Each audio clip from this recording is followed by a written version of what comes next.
Hi, Chris. Hey, Chris. How's it going? Let me tell you. I'm You sorry. look like hell. Did the You like you've been pigeon- fighting some pigeons. I feel like I was in New York. Yeah, I'm out there fighting pigeons. What's going on? I get back. I went for a walk this morning. I had plenty of time to get ready for the recording, so I sat on the couch. I'm going through the show notes that Mandy sent to me. Okay, to make sure I know what's going on. And I hear this noise in the background. I hear like a little rustle. I'm like, I get up, I walk around the kitchen island, and there's a pigeon on the floor, just chilling. Inside your kitchen? A live pigeon. A live pigeon inside in the kitchen, right by the washing machine. And I'm like, what? And then I must have said something, because then it just went, wow. I just jumped in the air, started flying across the kitchen. Ooh, I don't like birds, let alone in your house. How did it get in, though? That's what I'm trying to figure out. I'm like, it didn't come in with me, because I didn't see it at all. It was already chilling in the kitchen before I got here. It was in there making a snack. It was there when you woke up and you didn't notice it. Right? It was in there watching TV. It was on watching Netflix. It's living in there with you. You didn't even notice you had a roommate. Yes. Oh, no. Yeah, Nelly, did you catch that Bee and Chris, that they lived together? Oh, Did you catch that? I thought she was What around for the shoot. That y'all moved in together? It's a living arrangement. Man, just throwing all my business out there. Throwing all my business in the streets. It already came up on a previous episode. I mean, you kind of said it, Chris. I just wasn't going to double down on it. Oh, you weren't? Oh, well, that makes me look like an immature, but I can't It does, help really. Somebody here has a higher maturity level. I'm not going to point to which one of you it is, but... You really do. Every time you get Nelly talks about like civic action and stuff, and I'm just like, wow, I need to like really button up. I'm like, I voted in a recent election. I sure did. One of those small that ones. That matters. It They matters. Put my really sticker do on my matter. shirt. It was the county executive. So George Latimer was the county executive for Westchester, where I live, and it's kind of unfortunate. So Jamal Bowman, do you know that name? Jamal Bowman, yes. He was yes. But he lost his election to George Latimer, who was he's a more moderate, still a Democrat, but Latimer went up against Jamal Bowman, who had made some lightly anti-Israel, like had basically been not anti-Israel, but pro-Palestine. Yes. And had made some remarks about obviously the ongoing crisis over there, and like, and, you know, I think Brown Ambition as a whole, like, we've always supported like a peaceful resolution and ceasefire, all of that.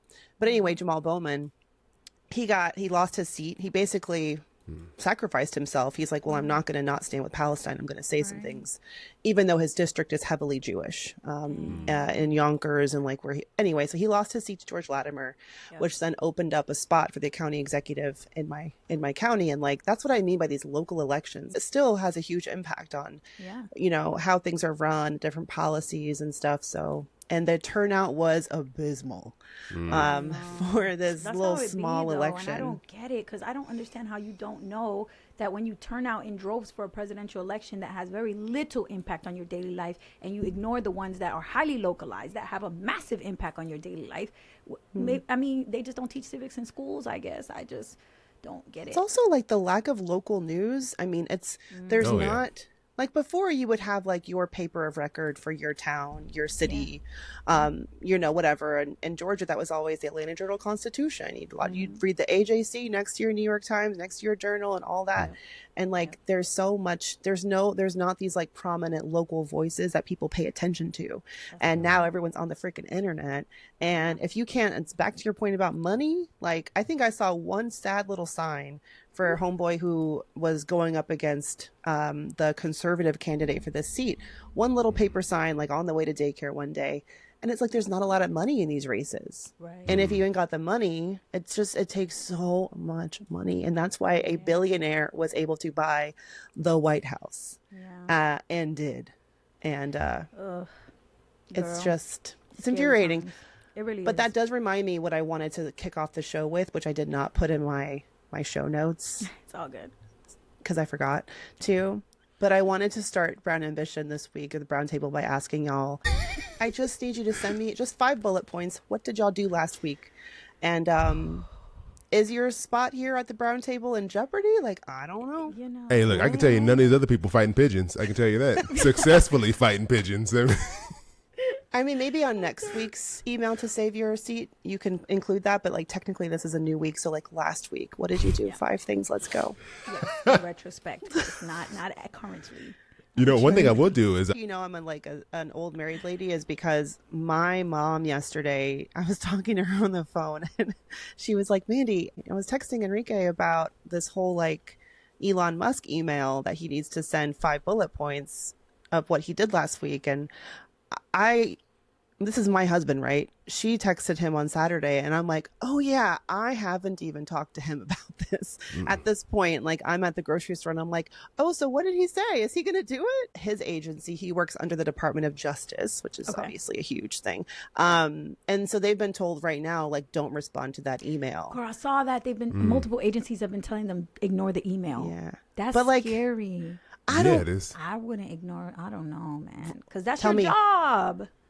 That's your job on the I don't line. think they should ignore it because honestly, those people who are like his boss and stuff, he's like, oh, he said They ignore it. might I'm just like, get fired too. yeah, Y'all but both they don't get fired. You don't understand. They have no power anymore. The power is in the hands of That- Musk and his yeah. Doge people. You know, that's, I personally would not trust an agency over like the folks on the top because they can fire the entire agency. They've been doing that. Have you not been seeing them fire entire cohorts of teams of people like that? That's a gamble, girl. Your mom talked to him, now you got to talk to him. If we're just surviving, that's the funny thing is like, Yeah. when you have small kids, it's just hilarious how, yes, we're all like, I see the news and stuff, but like for us, the day-to-day emergencies are like, did you pack the snacks, the extra snacks, and do we have diapers in the diaper bag, and are there wipes, and like which kid is screaming, and it's crazy. You have to like survive bedtime routines, girl. I feel you. truly, and you have to feel like you. plan. If we don't have morning coffee in the morning together, like at 7 a.m., just to like, and we have like a hug and a kiss and just like a cup of coffee. I mean, that may be the last time I connect with him until like the next morning because that's how insane it is sometimes. Yeah. Well, that got sad. Anyway, No, it's real AF. There's a lot of moms of is. littles out there listening like, damn, okay, at least I know it ain't just me. I'm so And it's tired the at the first end of the few night. years too. So it's, listen, Yeah. you're It's a being lot of work juggling real all that. AF, very raw. Oh, thanks, y'all. Yeah. All right. Well, Chris, what would you do if you got that email? Man, it's hard because I get why people are saying don't respond because like you don't want to give validity to someone who's not even like who no one elected you, no one told you that this is your role now to make all these decisions. Who are you? You're nobody to be making these choices for all these other people. So I get it, but at the same time, I see what Yanele's saying too. It's like you don't want to give them an excuse because they are just at any point it's just letting people go, and it's. Right.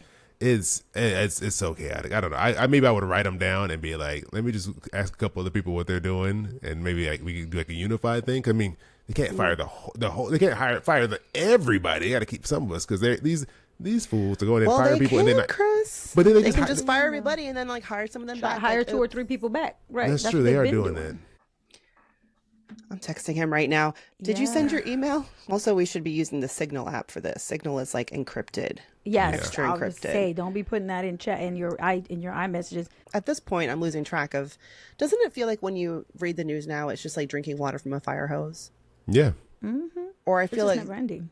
where I'm just like hanging on to a light pole in a hurricane, like those memes of like weather men and women who are out there telling the Yes. weather, and it's like winds are 150 miles per hour, and they're just like hanging on for dear life to a stop sign. Like that's how Yes. I feel. No, it's the meme of the little cartoon on fire, and he's like, "It's okay, everything's okay. That. Everything's burning." Like quite literally, a couple weeks ago, everything was burning. I just don't understand how people are gonna go about life acting like everything's okay and normal. So many people are, and I'm like, for these federal workers, like first of all, now their half Monday the is gonna be country is wild. thrilled. True. than Although half. Some of them are coming I have been seeing quite a bit of stuff in my feed of the people who voted that way being very upset right now because they didn't think this was going to happen. Either they personally are being affected, their families being affected, their loved ones, and they're like, this is not what I voted for. This is not. So, and when I see them, I'm like, oh, a tiny violin. Exactly. But I am seeing a lot of that. Maybe Yeah, it's me just they're too. targeting me on my social. I think No, they're I'm saying it targeting too. us on our social to make us feel a little bit better. But I don't feel better. I feel sick. No, I no, feel I don't. sick.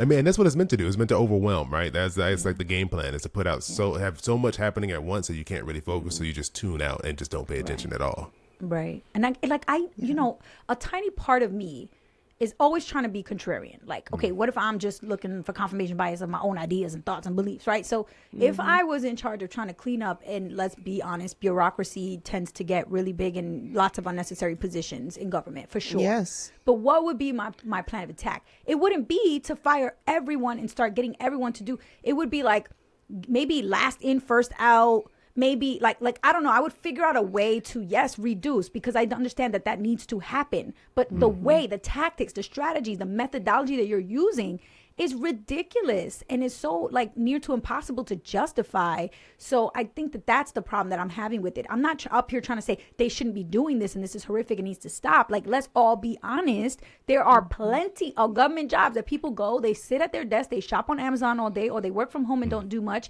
and they get paid a government salary with good government benefits. So that does need to be addressed, but not in this fashion though. I just feel like it's the way they're doing it that's just wrong, and it's tasteless. He showed us he showed all of us at Twitter when he went in. It was the exact same thing. Fire thousands, hire some back. It's all very confusing. But at the end of the day, there's no recourse. I mean, like, they can do it. It is what it is. And I think that this is the strategy that everyone who voted for them, like, they said they were going to do this, and that is what they've done. So yeah, I really have like negative patience for anyone who is shocked by this. And I'm just like, well, you know, for me, when I wake up and I think about Brown Ambition and the promise that I've made to BA fam, to be like that voice of hope and inspiration, and like, let's keep pushing forward. Right. Woo! Sometimes it's not always the easiest thing, but I was just thinking about, like, if you've been let go by one of these agencies, I mean, the thousands of y'all that have been let go and are hitting the job market at a really difficult time, I was just wondering, like, if we could chat a little bit about, for them, you know, like, what would you say? Because they got bills to pay. The bills don't stop, even when the checks stop. The paychecks. I would say, like, be on LinkedIn. I mean, I know that it is exhausting and you're not in an emotional state of being where you can be positively doing that. But if you need to take a day or two to just like cry, disconnect, vent, write down your frustrations, call your BFF and like just rant, do all those things. But once you're done with that, like, dedicate time to it, and then like get your battery pack fully charged, because you got to go. Like, at the end of the day, you have to go. Like, I'm picturing the little Energizer bunny, right? Like, you don't stop. Like, you have to be on LinkedIn. You have to be reaching out to your network. You have to be texting everybody that you're close to. Like, if you hear of anything, send it my way. This is the position that I'm in, but I'm in positive spirits and I feel like I'm ready for something. I'm ready for my next move. Because when people see that, that's a demonstration of your character, of your resilience. And that's the type of person they're going to want to put on when an opportunity does come to their email inbox or to their desk. So it is a little frustrating because you're sort of being asked to be everything all at once. But I do think you definitely want to address the negative emotional aspect of it. Like, cry it out, do what you got to do, go outside and scream, throw plates, I don't know, do what you have to do, but then come back and like snap into it, because you have people in your family and in your home depending on you. You need to keep it going. And then don't be ashamed to take like a smaller part-time role or to do some 1099 contractor work in the meantime, bro. Like, that holds us down. Like, I will tell you, I've gotten in certain situations where 1099 little contractor jobs that I've done have held me down when I was not full-time employed. And granted, that was for me maybe a 5-month period of time, so it wasn't extended. But those are the things that I think, you got to be prepared to do. One thing that sometimes takes people that I've talked to a long time to do is like, look up your unemployment benefits by your state level and immediately apply, even before, I think it's like each week, sometimes you have to apply for unemployment benefits. So like, get on that track so that you have some money coming in, hopefully, especially because it doesn't seem like a lot of workers have gotten their severance payments yet. That's right. Finding community and other people who have been let go. I know for my husband, his offer was rescinded by an agency that he was supposed to start with in the new year. That's so terrible. Nearly 2 decades of civil service, and he is not a worker who just sits on his ass. Another one of his colleagues was also in the same boat, and like, talking to them took the sting out of it, so almost like by opening up about what you're going through, and doesn't have to be a public LinkedIn post, but just like an email to your network, just to privately tell them what's happening so that they can support you and like make you feel better. But it's really a knock to, even if it's part of this like crazy political, power play move, it's still a knock to the confidence, like to your Oh, for sure. And Self-esteem. especially in the case of your husband, where like, it's not that he didn't get it, he got it. And then he took it back. Like, that is some other psychological, emotional layers too. Because like, it was mine. I earned it. I got it. I was given the offer. And that's this whole other thing. But I agree, having having somebody commiserate with is so important. Yes, it's frustrating. Yes, it's emotionally draining. But if you are actively looking for work, you have to actively do it. You can't be like, I've been looking for work for 6 weeks, and I'm like, okay, how many LinkedIn messages have you sent? How many, did you sign up for LinkedIn Premium for free for a trial so you could blast a bunch of people? What have you actually done in these 6 weeks, rather than just say, I've been open to work? Being open to work doesn't mean you're actively taking the steps to find and secure a position or make a connection with someone who can hook you up. Yeah, and I mean, Mandy, you probably know this better than I do, but from what I've been hearing from people too, is like a lot of it is like you got to just like lean in your network. You got to be a little more unconventional about how you're approaching it now, because with all these tools, AI tools out there to weed out resumes, even if you are qualified, they're spitting people out. And it's been a lot of people who've reached out to those people they know in their network who have been able to have more success, just because it's just so hard out there. We have so many other people looking for work, and it's like not even a guarantee if you're qualified you'll get through. You got to get a little more creative, which is more work. And it's harder, but it's like you have to do it, which is just like, I hate having to tell people, yeah, you just got to work even harder to find a job than you would have had to before, but it's kind of turning into that now. Right. But that, I think, when it comes to jobs, that it's just like accepting the reality. That's the really tough job market. It may take you months. The average amount of time someone's looking for a job now is 6 months in America. The Department of Labor tracks that. And so that's a long time, and you're going to need a system and a process, and almost like treat your looking for 9 to 5 like a 9 to 5 in a way. And it's a huge, but it's the mental game too. And it's the mindset. And I think where you can fall into depression and lethargy and like really feeling down is when you give in to those feelings of like, it's not fair, it shouldn't be this way. Everything is terrible. It is like drinking water through a fire hose. You turn on the news, it's all depressing. And to really build resilience, you have to build like that mental resilience to be able to say, I accept the way that things are, and I will keep taking a step forward.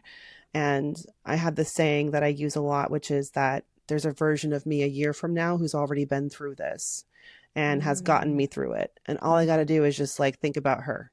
Because like, she's rooting for me. She's telling the story of how it took so long and she figured it out. And like, you just have to be, optimism is a choice. It really is. Yeah. That's a great point.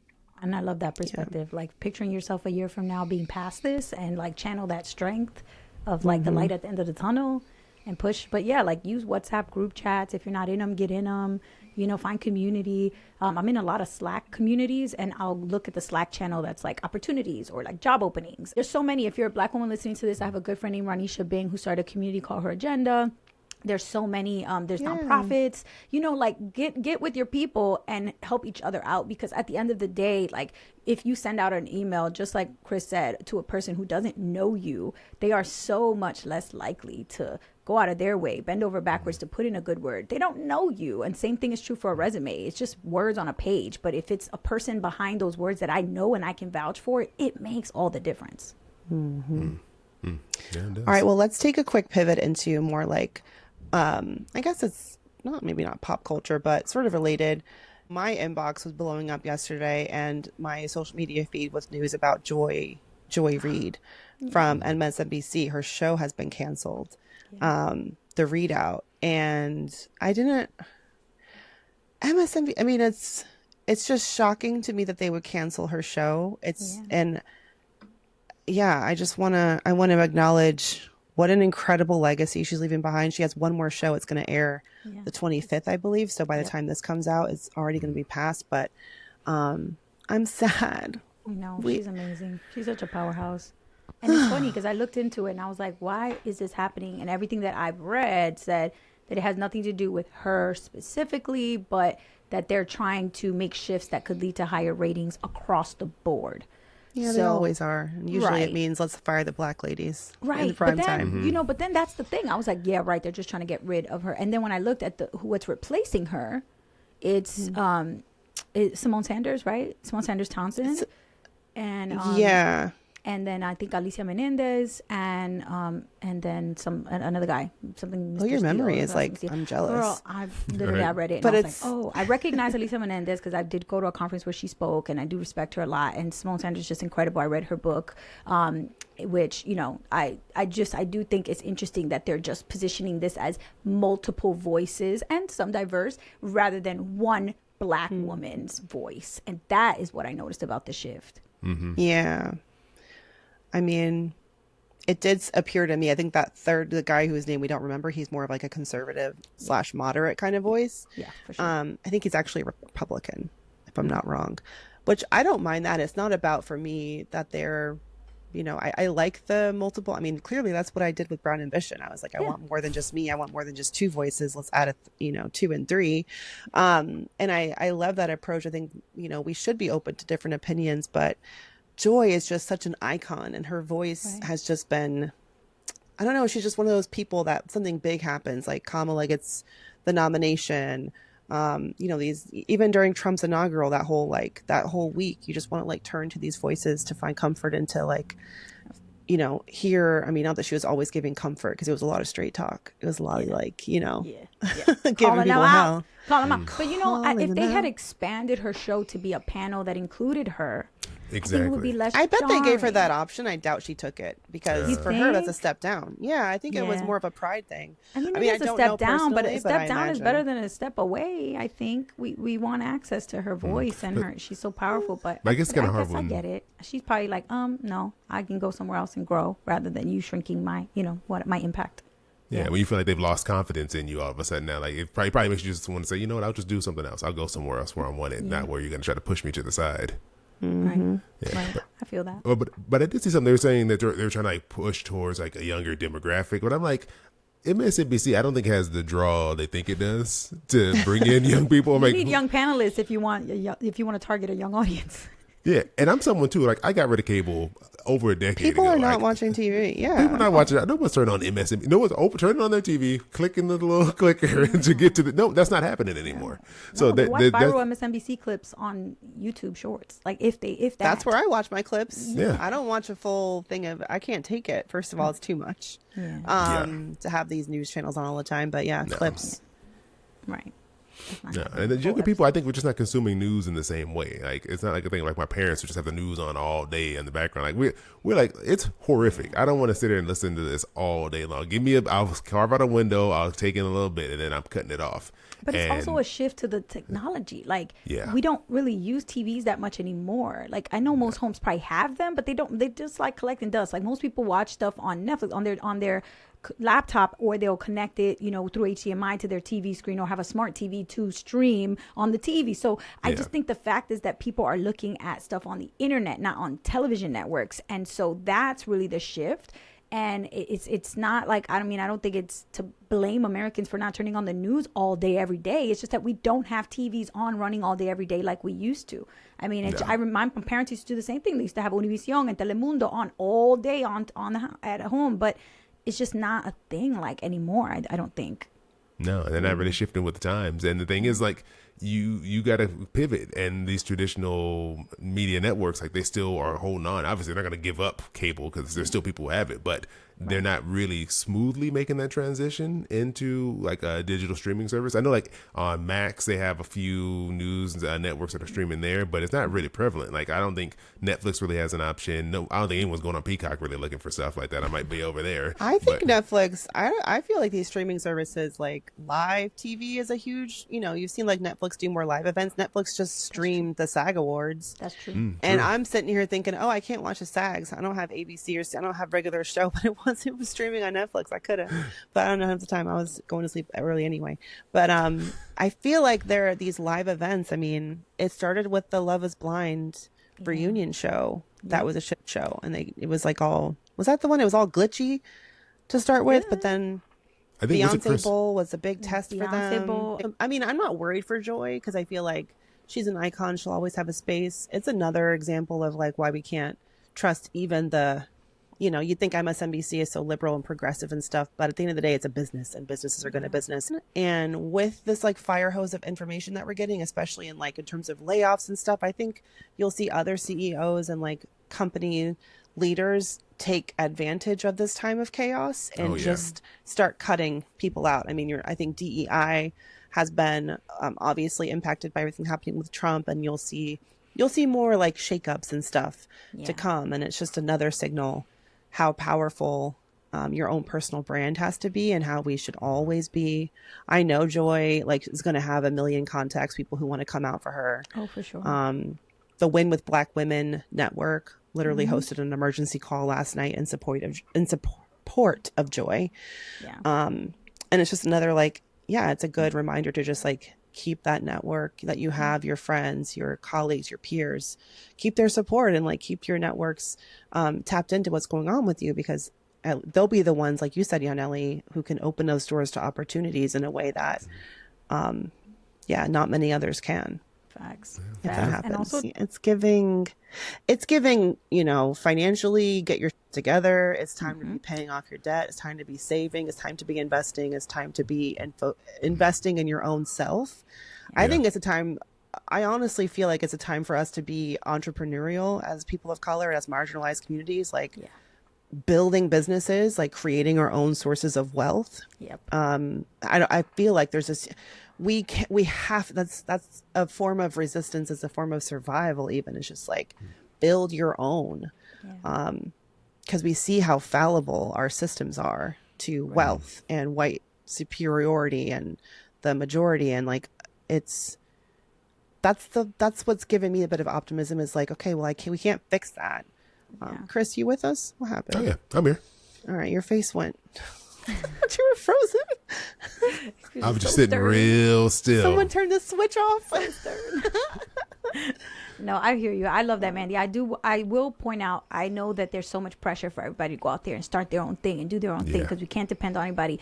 But I know, I also recognize there's people out there who are I'm so tired of being pushed towards entrepreneurship. It doesn't call me. It doesn't speak to me. It's not me. In my bones, I know that I am not going to be an entrepreneur, and I'm not interested in that. And that's okay. But I would say go find your people who are those visionaries, those entrepreneurs, and help them build. You don't have to build alone. You know, yeah, that's what I'm saying. Not for someone who's launching, no, absolutely 100%. I don't want y'all to be doing this from a place of fear. I want it to be I want people to find their inspiration. I wake up excited to make this show and to build Brown Ambition into a multi-channel media brand. And I want other people to join me on that journey. And it's we have to open up the door, and we're going to hear actually BA fam. And there's many different ways to build our own and to build our own sources of wealth. It doesn't have to be, to your point, Yaneli, dropping everything and going to build a bakery or buy some vending machines or a trucking business. Yep.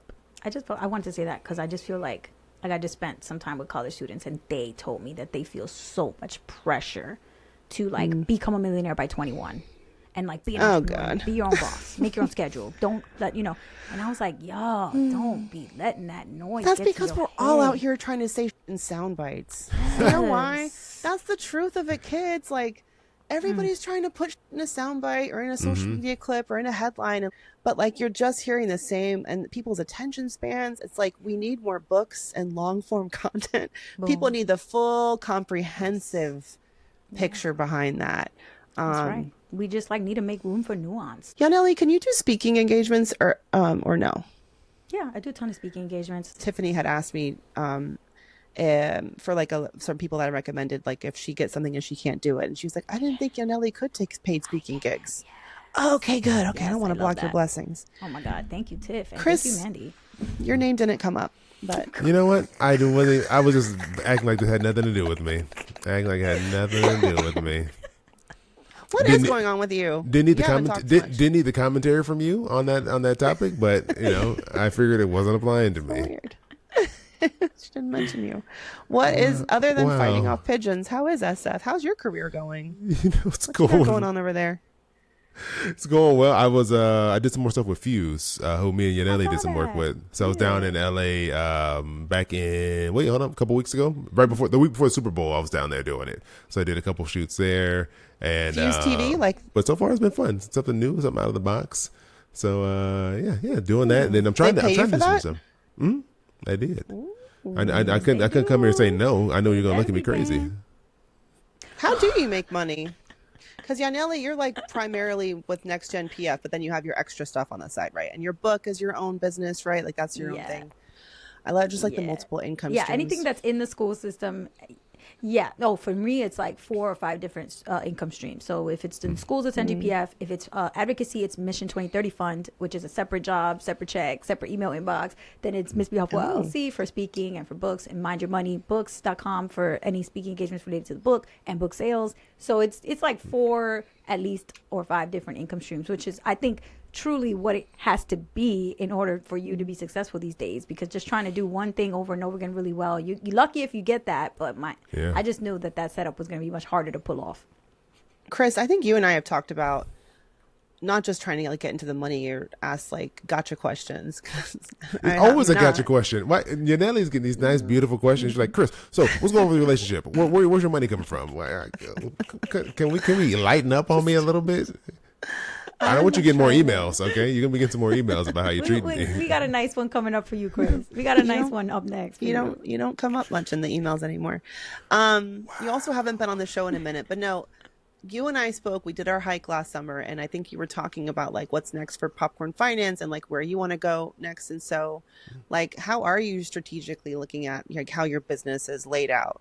And for BA Fam too, I think it'll be interesting to hear your approach to it. So. Because you're a serious dude, and I take you very seriously. Yeah, that no one believes that.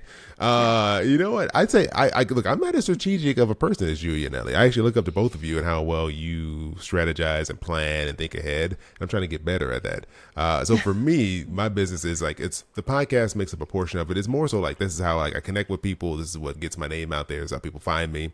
Other work I do is I've been working with True Lion Credit Union out in North Carolina for the past 3 years.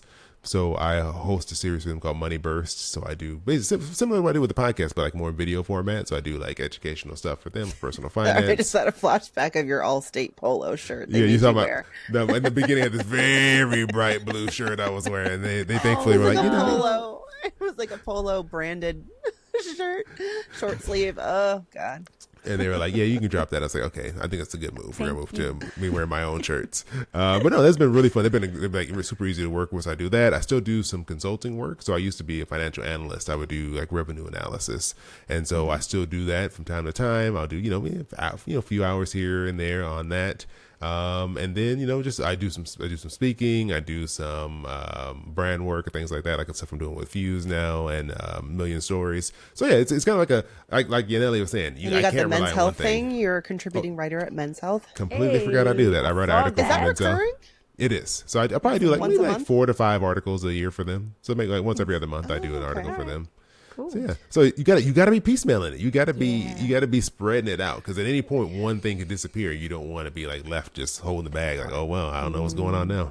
That part, yeah. Income streams in 2025. Yeah, well, I won't just put y'all in the hot seat. I'll share too, because that's one of the things that I have my accountability buddy that I meet with like once every couple of weeks. And at the beginning of the year, we made a goal to like basically dig into our dusty closet of like digital products, services, things that were just like on our websites that we had offered and kind of forgot about, webinars and stuff. Yep. And instead of creating new stuff, like try to repurpose and actually tell people about stuff that already exists that they could take advantage of. Now Glassdoor, remember the app Fishbowl? Yeah. No, so Glassdoor bought them. Fishbowl is like an anonymous like company advice, like professional advice kind of thing, where you can be anonymous, you can post questions, like a Reddit thread kind of thing on what's going on with you. And they have all these different bowls, and the bowls are like different themes, like negotiation and career pivoting and men in tech, women in tech, whatever. I guess men in tech is just called the tech bowl. But anyway, so Glassdoor is like has influencers come on and like create content for their bowls, and honestly I love Glassdoor bowls. Like if y'all now it's like that's been branded Glassdoor, but it used to be Fishbowl. So if y'all are not on Fishbowl, the engagement is high. People are really there to help and to like provide. You can put any kind of question. I mean, definitely send your questions to Brown Ambition, but like if you want to engage, I'm having fun. All right. Okay. Well, we lost a lot of time to Chris's pigeon expedition, so we're going to Oh, take a quick break. Hey, it was tough. You're lucky I'm still here. I survived. You might need to get a tetanus shot or like, I don't know, something. go see a Rabies. vet. What do pigeons carry? I don't know. I know. I was like, I'm watching everything that pigeon touched. All right, VA fam, we'll be right back with Brown Boost, Brown Break. Stay tuned. All right, and we're back. It's time for Brown Boost, Brown Break. Yaneli, Chris, I don't got to tell y'all what a brown boost or a break is. You got anything you want to share, shout out that's exciting, you can boost, or anything you want to...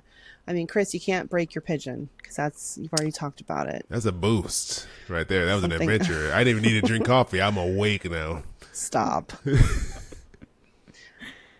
I can go first if y'all Randy. Yeah. want to think. Jump in there. All right.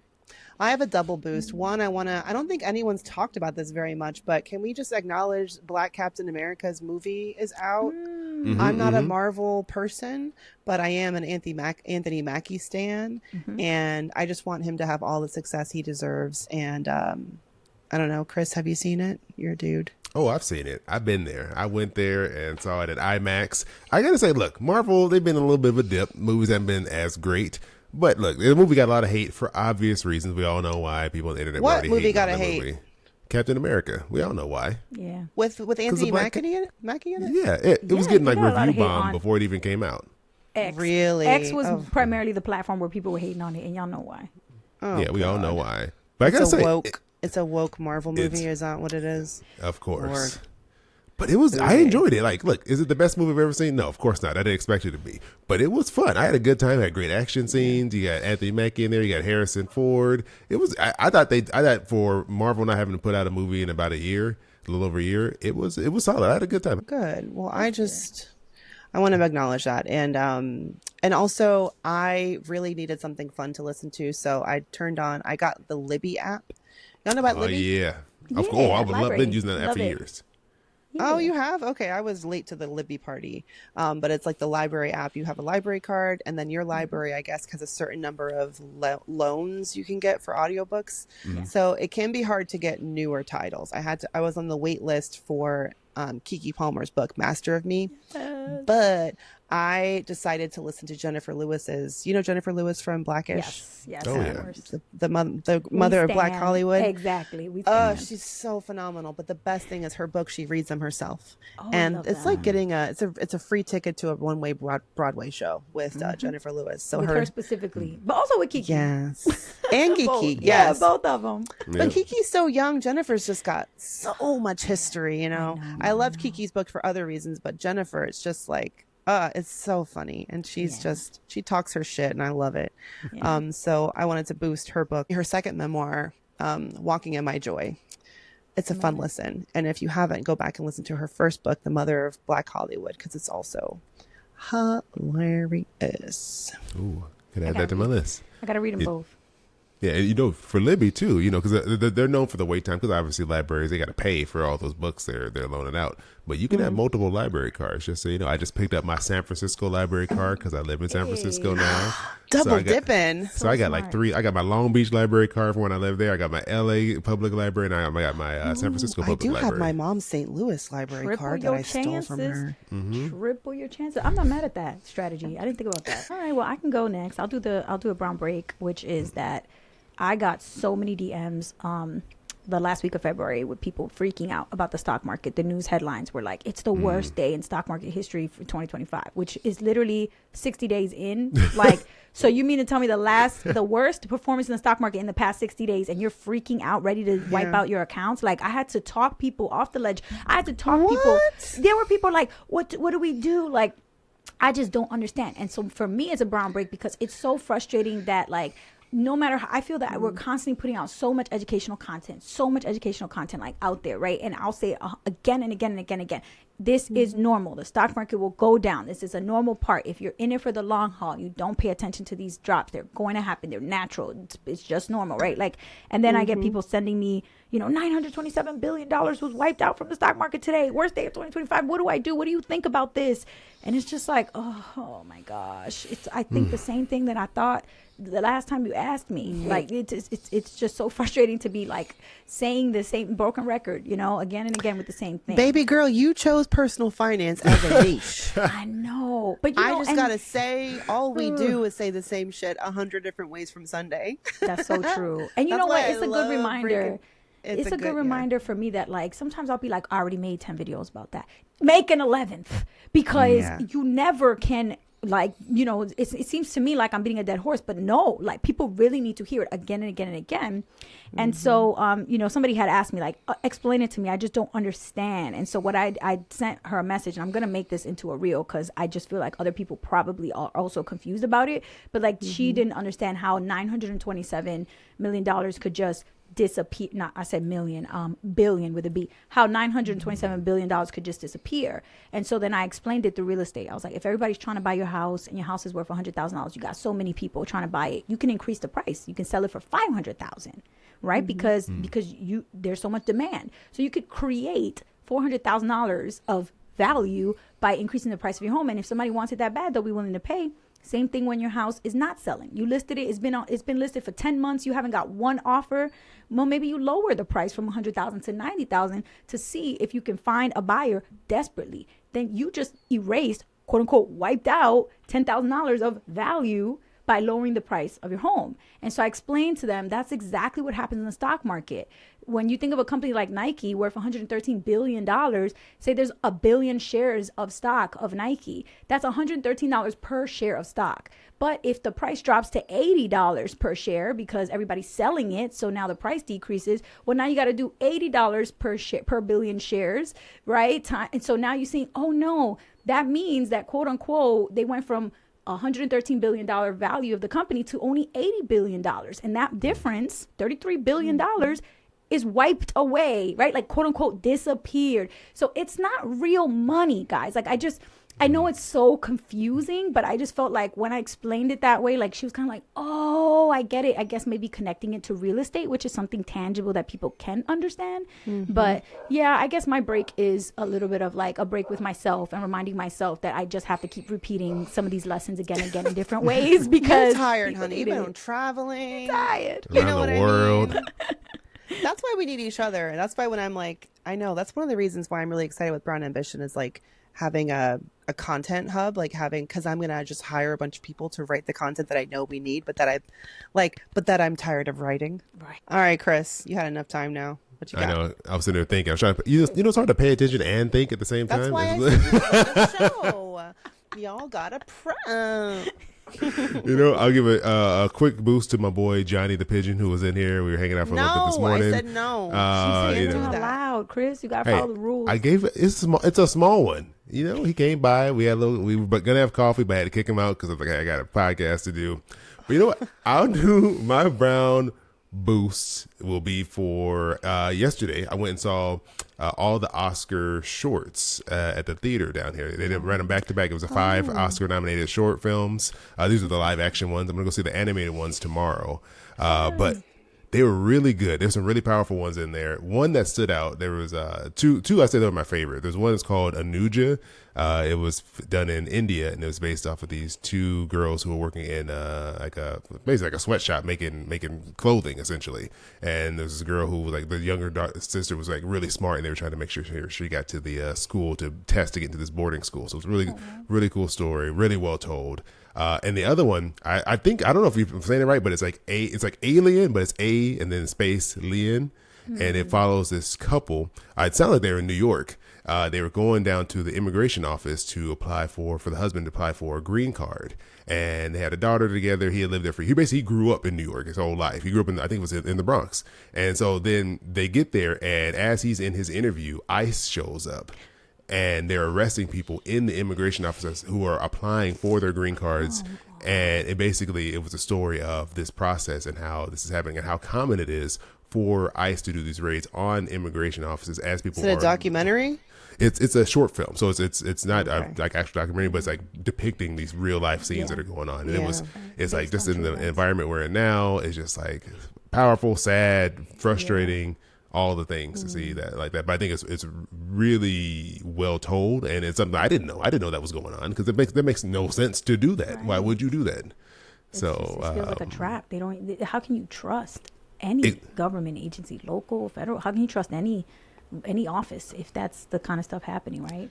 exactly, it shouldn't be legally allowed to do something like that. But I'm really happy this got nominated, so it's out there, and I was able to catch it. So if anyone out there wants to go search it, I don't know how you can go find it. I saw it in theaters, but I'm sure there's ways to stream it out there. So Alien is I'm the worst sister film in America because my little brother makes short films and he has one premiering tonight and I forgot to boost it. Girl, Wow. at least post it on social now. I will. Do something, I will. man. Well, that's the thing with short films is they are like, and I'm so glad that you supported too, because theaters will do these short fests, these like film festivals where it's just short films. Yeah. That's literally the only way that their art gets seen. And I was asking his girlfriend, you know, she's also a producer and makes films and she has incredible work. And I'm like, so what happens when the movie's out? And like, does someone buy it? And she's like, well, maybe a streaming platform.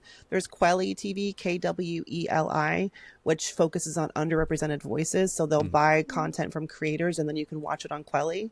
But other than that, if it doesn't get an award or it doesn't get shortlisted for these awards, and even then, if a streaming network doesn't pick it up or a regular network, then it just kind of like disappears. So they're really just more passion projects. But yeah, my little brother, Alex, he's been on the show before. He's going to be on it again, too, because speaking of income streams, he's a full-time AI sales director, and he does his art, his movie, his films on the side. Wow. But his film is a short film called, what the fuck is it called? Thomasville?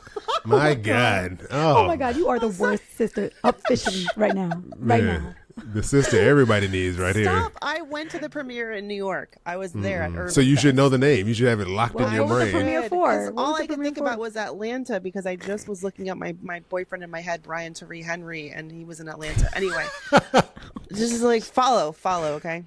I've never felt more seen by a celebrity than when Kerry Washington thought she forgot to thank Tyler Perry in her acceptance speech at the NAACP Image Awards. And then she ran across the stage to take over the mic for the next presenters and said, I forgot to thank Tyler Perry. But and then the audience is like, you did thank him, sis. You did. And she's like, bye. That's She's so freaking on cute, a daily guys. basis. Can we just admire her brilliance, talent, beauty? Yeah. I love Kerry Washington. I'm literally like, I think I have a girl crush on Kerry Washington. I'm just going to say it out loud. I'm just going to say it out loud. I love her more than a friend. Oh, yes. I mean, stunning. She's just so smart. She's always been like politically active too. Yes, she never kind of like tried to hide that part of herself. Yes. She was such a force during the 2024 election. And for her to also have made this movie, I know 688. Y'all know I'm not good with titles. She's is that the name you of are the movie? now. Yeah. Also, why am I wielding a colored pencil? I don't know. But okay, I will say, unlike Mandy, I got some information for you about these films. So you can watch Alien on Vimeo. They posted it up there on Vimeo, and then Anuja is on Netflix. Okay, cool. I'm definitely gonna check those both out. And my brother's film Thomasville, you can watch if it comes to a theater near you, which it's in Atlanta. It was in Atlanta 2 days ago, so you missed it. But his production company is called Pineapple Cut. So if you Google them and you go to their website, you can get on their list and they'll let you know when their other films are going to be premiering in these different short festivals. And please support your local short fest because these filmmakers are just like truly artists and they are putting out their work and it's very inspiring. I'm so proud of him. We come a long way since editing each other's Harry Potter fan fiction. I'll just say that. You know, wow, it's super short. It's under 15 minutes. Okay, wow. I just looked it up. I'm totally gonna bookmark this. I love Alien this. Or what was it? No, I'm talking about Thomasville. Or Thomasville. Oh, okay, yeah. He wrote it, directed it. Love it. Look at it, director Alex Woodruff. Hey, you two look so much alike. Yeah, y'all really do. We're both writers. And yeah, I'm just really proud of. He inspired me. You might see a short film by Mandy Woodruff Santos in the future. I bet you he'll remember the name. He is a better person than me in many ways, so he probably will. But yeah, I love my brother. It's also his birthday. Happy birthday, Alex. Happy birthday. How do I get the balloons to come up again? You got to do something with your hands. I don't know what you... Isn't it ridiculous that you did it like by mistake and then when you want it to happen, it doesn't happen? What is this? Frickin' okay, BA technology. fam. All right. All right. Well, that is the show. Thank you to Chris and Yaneli for joining me at the Brown Table. BA fam, stay strong, stay hopeful, choose optimism every day. We love y'all. See you next time.